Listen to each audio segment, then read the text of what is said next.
рассмотрение фольклорных жанров, таких как сказка, легенда, анекдот и дистан.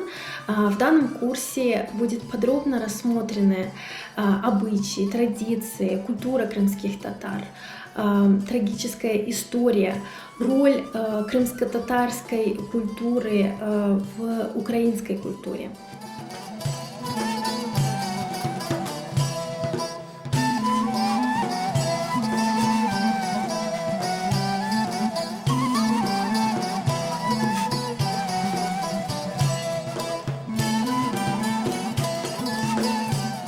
Работая над диссертацией и над книгой Разларова, мне удалось собрать огромный фактический материал по крымско-татарскому фольклору. Я хочу показать крымско-татарскую культуру многогранно, со всех сторон, не однобоко.